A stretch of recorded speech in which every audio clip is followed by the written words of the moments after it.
Módulo 2, ejercicio 9. Principales gráficas para variables numéricas.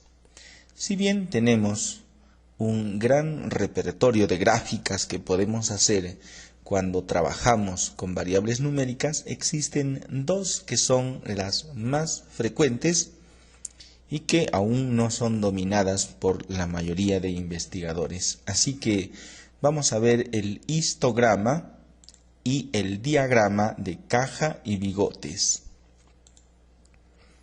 El histograma se utiliza cuando se trabaja con una variable continua. Por ejemplo, la edad, la talla, el índice de masa corporal, y por comodidad sus valores se agrupan en clases, es decir, valores continuos. La diferencia con un gráfico de barras es que entre columna y columna en un histograma no hay espacios. Y además el gráfico de barras de una variable politómica se presenta siempre en orden descendente, es decir, del más frecuente al menos frecuente. No confundir entonces lo que es un histograma con un gráfico de barras. Y es que los gráficos de barras se trabajan para las variables categóricas. Un segundo tipo de gráficos para variables numéricas es el diagrama de caja y bigotes, representado por una caja donde la línea del medio más gruesa de todo el gráfico representa a la mediana, que como dijimos también es el percentil 50 o segundo cuartil. Los límites de la caja son los percentiles 25 y 75, coincidentes con el primer y tercer cuartil.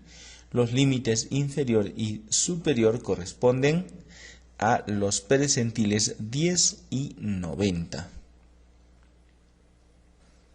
La distancia que existe entre el primer y tercer cuartil se le conoce como rango intercuartílico y son los límites de la caja en nuestro diagrama.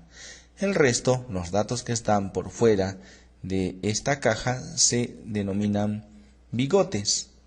Para completar el ejercicio, en esta ocasión vamos a realizar un histograma, un diagrama de caja y bigotes de manera univariada y también uno de manera bivariada. Para ello tenemos esta matriz de datos. Y lo primero que vamos a crear es el histograma para la variable numérica índice de masa corporal de 200 personas evaluadas. Vamos a utilizar el programa Excel para esta primera parte. Por lo tanto, me voy a copiar el índice de masa corporal, lo selecciono, toda esta columna, clic derecho, copiar y lo voy a pegar en una hoja Excel.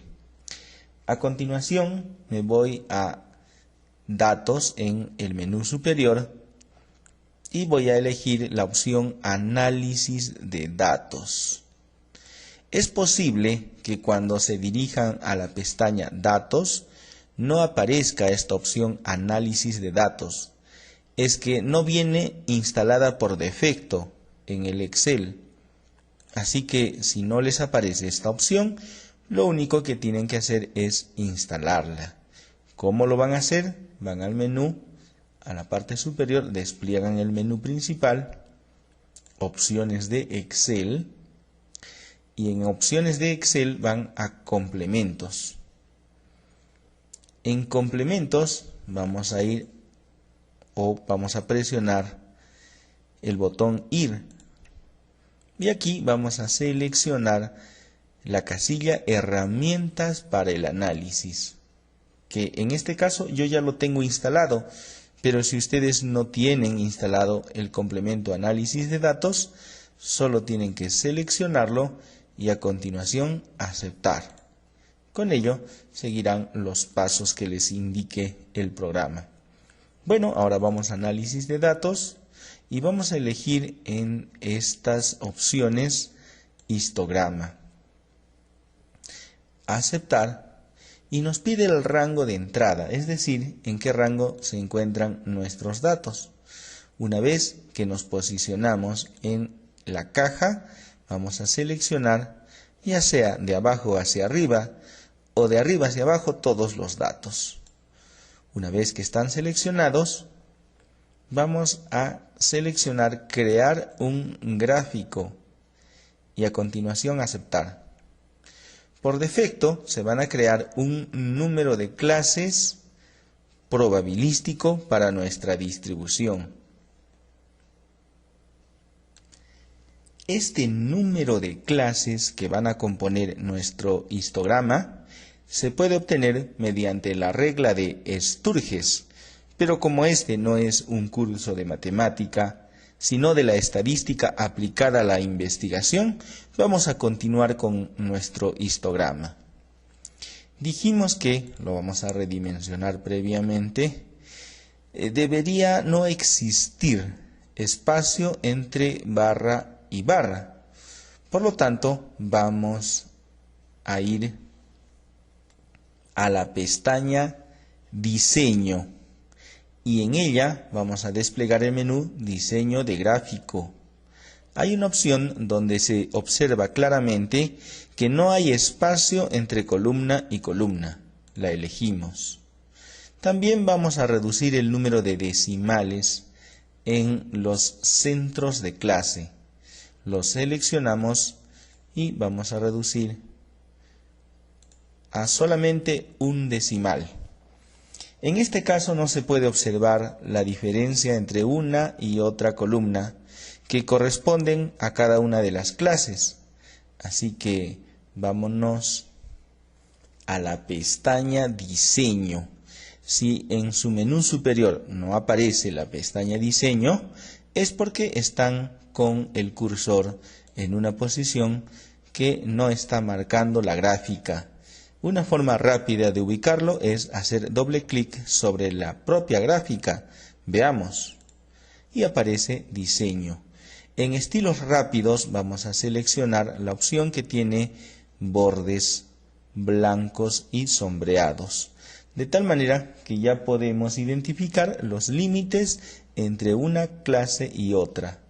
Finalmente le colocaremos un título que es histograma del índice de masa corporal, del IMC.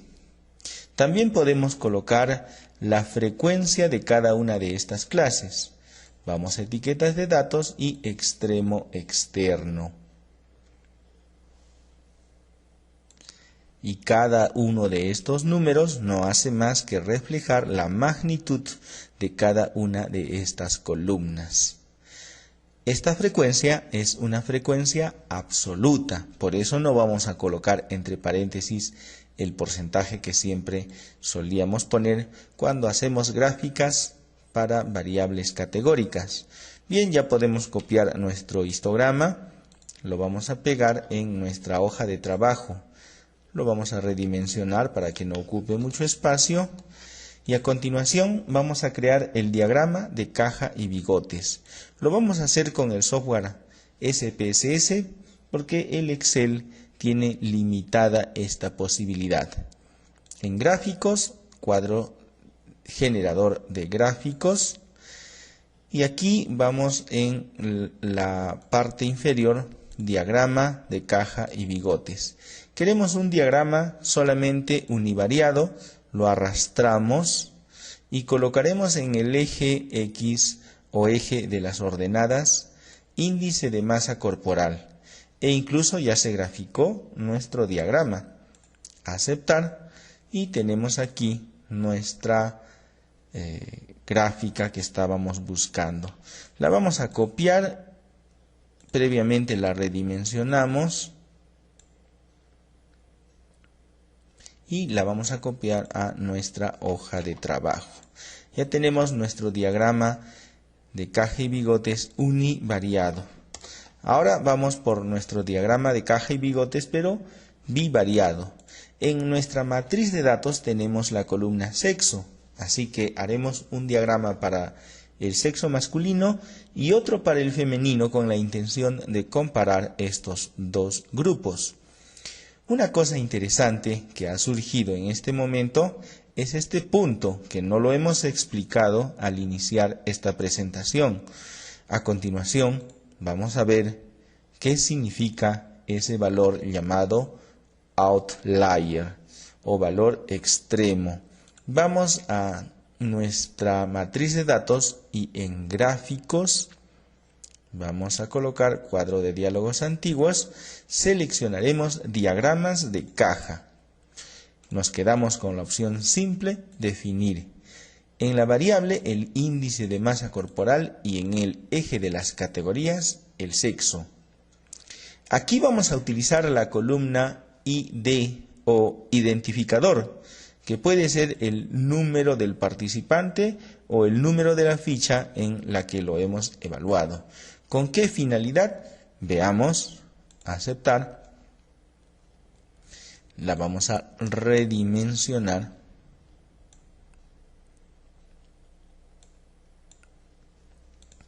Y la vamos a copiar a nuestra hoja de trabajo. Este valor, que se encuentra por fuera del diagrama de caja y bigotes, es un valor que no corresponde a su distribución. Es posible que este valor atípico no corresponda al grupo evaluado y se identifica precisamente con el número 132. En nuestra matriz de datos vamos al número 132 y verifiquemos si realmente este evaluado tiene ese valor o esa magnitud. 35,9 de índice de masa corporal y que es un valor bastante alto para el resto de los participantes. Del mismo modo, el valor atípico número 149 tiene un valor bastante bajo para corresponder a un varón con índice de masa corporal de 17,8. Es posible que estos valores atípicos hayan sido mal recolectados, mal anotados, o quizás sí correspondan a una persona con ese índice de masa corporal. El software nos advierte que estos valores podrían no corresponder a la distribución y por tanto siempre hay que revisar por qué está ocurriendo eso. En este caso, la columna ID nos ayuda a saber cuál es el número de evaluado que tiene este valor atípico y por eso es que cuando hicimos el gráfico, cuadro de diálogos antiguos, diagramas de caja, en definir habíamos etiquetado los casos mediante la columna ID. Esta es una de las utilidades que se le da a esta columna, entre varias otras que iremos describiendo, como por ejemplo cuando ordenamos nuestros casos en función a una variable. Vamos a ordenar en función al índice de masa corporal y podemos retornar al orden original cuando lo ordenamos en función a la columna ID. El producto del día de hoy es completar nuestra hoja de trabajo con el histograma del índice de masa corporal realizado con Excel, el diagrama de caja y bigotes realizado con el SPSS de manera univariada y también de manera bivariada. Pero ustedes no van a trabajar con los 200 casos que se han ejecutados en esta presentación, sino con una muestra aleatoria de casos de aproximadamente el 75%. Y para corroborar que sus resultados han sido obtenidos de manera adecuada, porque vamos a revisar cada una de las prácticas, entonces deberán adjuntar la nueva matriz de datos denominada Módulo 2, ejercicio 9-75, haciendo referencia al 75% de los casos aproximadamente como una muestra de la matriz original. Esto con la finalidad de que cada participante obtenga resultados distintos y podamos verificar si se han ejecutado adecuadamente. El producto del día de hoy, como en los casos anteriores, entonces es la hoja de trabajo más, o hay que añadir, la matriz de datos de aproximadamente el 75% de los casos. Estas son las principales gráficas para variables numéricas.